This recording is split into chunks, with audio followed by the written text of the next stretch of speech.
Chocolate. So it's day 3, SSSVEDA day 3, favorite comedians. Here we go again. Keep using that word favorite. Favorite means like above everything else.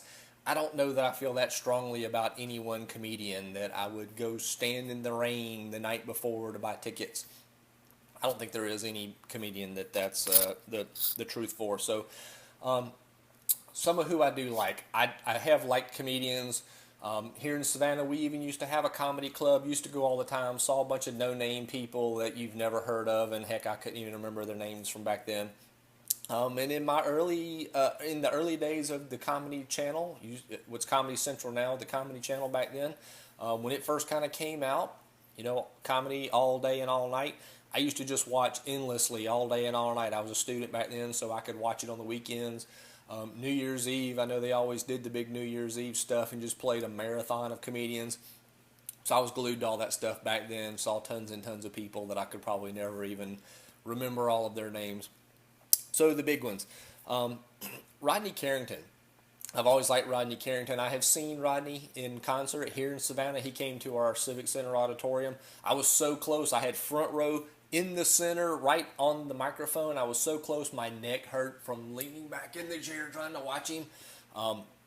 We had a good time at that show. Always watched his TV show. He had a good TV show. I thought it was funny. It was about his family and all that, or a family that was kind of, I think, semi-based off of his life. And that's what I really like about a comedian is if they can let me fall into their story, because even if it's not something that I personally went through, it's something that I can correlate to. So it doesn't have to be some off-the-wall crap they just pull out of their tail.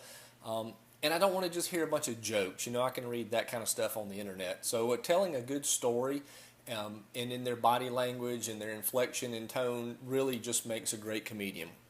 I like the other Rodney, Dangerfield. Great guy. Really before my time, though, I think. So, but I've definitely seen some of his stuff.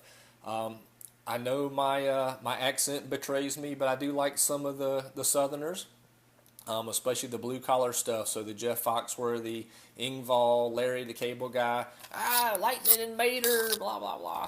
So, I've liked all their stuff. I've got to get past the same crap that you hear all the time. So the whole, you might be a redneck if I fill in this blank and throw something in there funny. That gets old.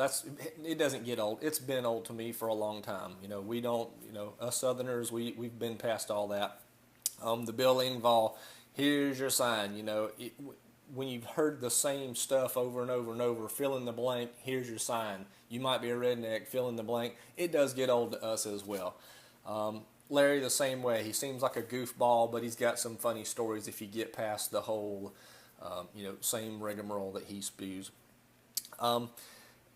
Going further back, though, in my early formative years, I believe I was 13 in the early years of HBO. We had just gotten it here.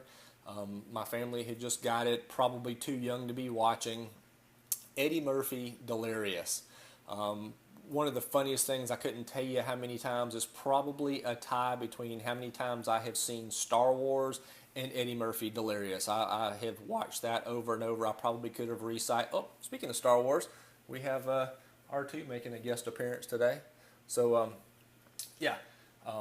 definitely, in my formative years of staying up later than I should have, watching HBO as a preteen or early teen, and watching him say things on TV that I shouldn't have been hearing as a youngster. Probably my parents didn't know I was listening to it. I think I even had the tape, the cassette, pre-CDs, the cassette of Delirious back then. So, again, don't think I have a favorite comedian as one I would go, stand in line to see tomorrow kind of a thing. But to me, a good comedian is just one that can portray a story that I can fall into and just, picture it in my mind exactly as he's saying it. I can fall into the story, almost like reading a good book where you just really fall into the story. So that's to me what makes a good comedian, is just being believable and not just spewing jokes out of their mouth. I don't even know what tomorrow is, day 4. I think it's plans for the weekend, so tune in tomorrow. I will promise to wear a new shirt tomorrow, so advertising for Geek In. You can come to Savannah and see Geek In. It's in November, coming back this year, so come see us. But see y'all tomorrow with chocolate.